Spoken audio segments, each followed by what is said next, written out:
that ensued. Little did he know, his dash cam would capture a miracle. David Fredrickson, a professional truck driver, was traveling along the I-10 freeway in Gulfport, Mississippi, when he saw the driver of a Lincoln Town car fail to yield while merging into the 70-mile-per-hour traffic on the highway. To his horror, the car collided with an 18-wheeler, crashing into the truck's gas tank, according to ABC News. Immediately, a fireball formed, and black smoke began pouring from the wreck as flames erupted across the highway. "I just caught a glimpse of the front grille of a car that looked like it was going in the wrong direction," Fredrickson recalled. "It was a pretty big explosion, and then the road, the car, everything, was on fire. Holy cow." Fredrickson's partner, Walter Letterman, exclaimed. "That guy's dead, dude." Frederick feared Letterman was right. But he had to do something. After stopping his vehicle a safe distance away, Fredrickson grabbed his fire extinguisher and ran towards the horrific highway crash, terrified of what he might find. When he reached the wreckage, Fredrickson attempted to calm the flames.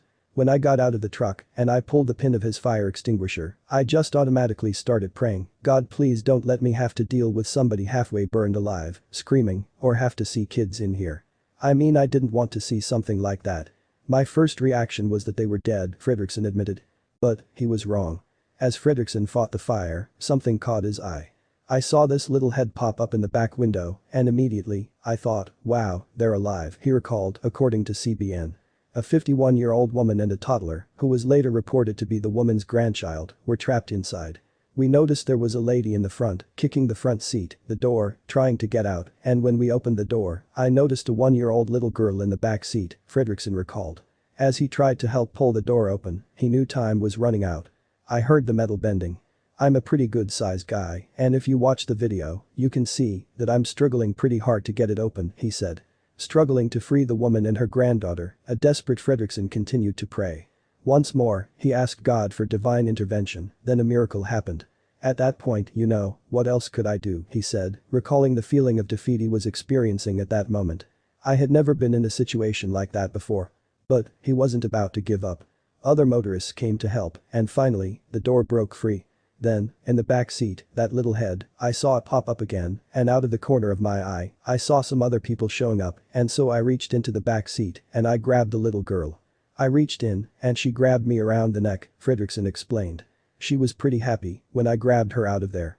Relieved, he carried the child to safety as others joined in the rescue, helping the toddler's grandmother escape the wreckage as well. "And, it was all just in the nick of time. We got them both away from the car and it just went up in flames," Letterman said. "Nothing but the charred metal was left behind. I don't know how we all made it through that," admitted a tearful Scott Swanson, the man who was driving the truck that was involved in the accident.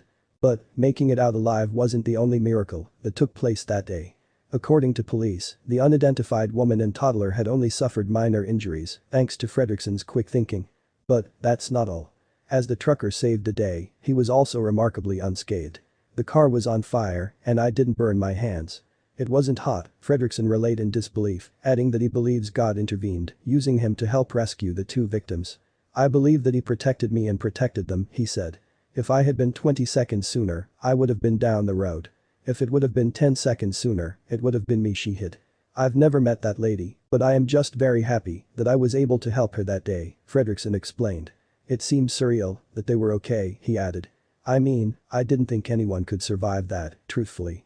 As he travels highways across the country, David Fredrickson is ready and willing to be used by God again.